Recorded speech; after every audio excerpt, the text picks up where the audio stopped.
Hello friends, welcome back to my channel commerce with Sonia. आज हम लोग बात करने जा रहे हैं कैश बुक के सम इम्पॉर्टेंट ट्रांजैक्शंस के बारे में। Let's start. आज हम लोग बात कर लेते हैं कुछ some important transactions. Cash book के ऑलरेडी हम लोगों ने 4 पार्ट्स में वीडियोस बना रखी हैं। अगर आपने नहीं देखी हैं तो उसका लिंक डिस्क्रिप्शन बॉक्स में है, आप वहां से उसे देख लीजिए। आज हम उसी में से कुछ इंपॉर्टेंट ट्रांजैक्शंस से डील करेंगे कि अगर ये ट्रांजैक्शंस आते हैं तो हमें कैसी एंट्रीज करनी चाहिए, कहाँ पे उन्हें रिकॉर्ड करना चाहिए। पहला है amount withdrawn for personal use. वो अमाउंट जो कि प्रोप्राइटर विड्रॉ करता है बैंक से पर्सनल यूज के लिए, उस अमाउंट को हम ड्रॉइंग्स कहते हैं। और ड्रॉइंग्स जो है उन्हें हमें कॉन्ट्रा एंट्री नहीं समझना है, क्योंकि कॉन्ट्रा एंट्री वो एंट्रीज होती हैं जो कि ऑलरेडी 2 इफेक्ट्स देती हैं, यानी कि कैश बुक के जो है कैश कॉलम और बैंक कॉलम दोनों को इफेक्ट करती हैं। Amount withdrawn from bank for the personal use of the proprietor is not a Contra transaction. वो कॉन्ट्रा ट्रांजेक्शंस नहीं होती हैं। It will affect only the bank column of cash book. अगर bank से विड्रॉ कर रहा है पर्सनल यूज के लिए प्रोप्राइटर कोई भी अमाउंट, तो वो सिर्फ और सिर्फ bank column of cash book को इफेक्ट करेंगी। It will be recorded on the credit side of cash book as by drawings account and the amount will be written in the bank column. और इसको हम cash book में कैसे show करेंगे, इसे हम जो है कैश बुक के क्रेडिट साइड में लिखेंगे जाके बाय ड्रॉइंग्स अकाउंट, और अमाउंट लिखेंगे जाके बैंक कॉलम में। आई होप आपको ये चीज समझ में आई होगी। नेक्स्ट है इंडोर्समेंट ऑफ अ चेक।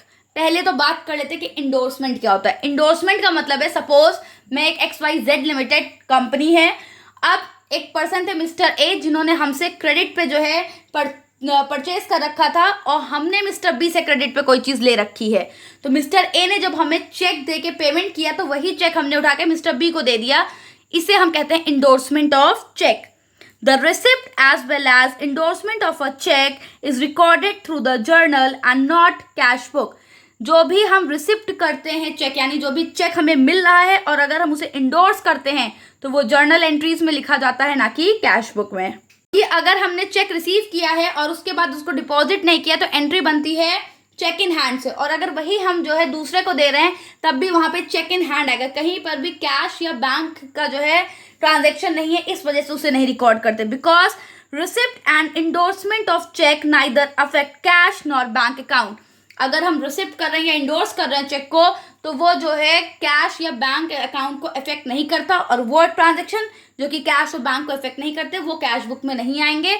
उनको हम जो है जर्नल में जाके उनकी जर्नल एंट्रीज रिकॉर्ड करते हैं। नेक्स्ट है बैंक चार्जेस। कभी कभी क्या होता है कि बैंक हमें सर्विस देने, जो वो सर्विस हमें प्रोवाइड करते हैं उसके लिए वो हमसे चार्जेस लेते हैं। उन चार्जेस को हम कहते हैं bank charges.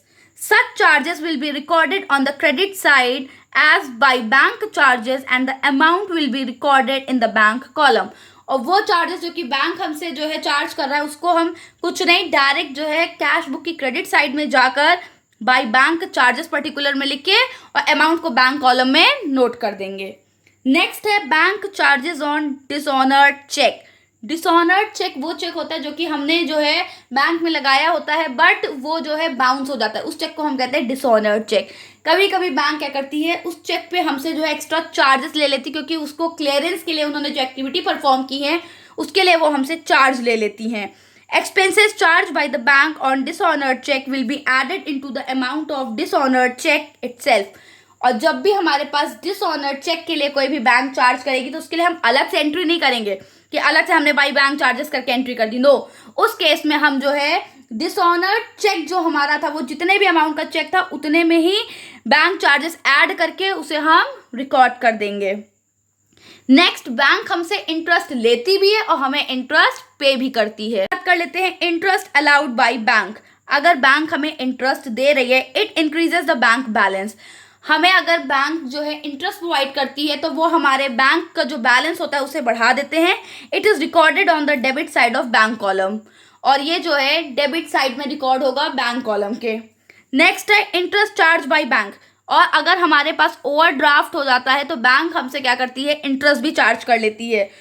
When interest is charge by bank on the amount of bank overdraft, it will be the entry is recorded on the credit side in the bank column.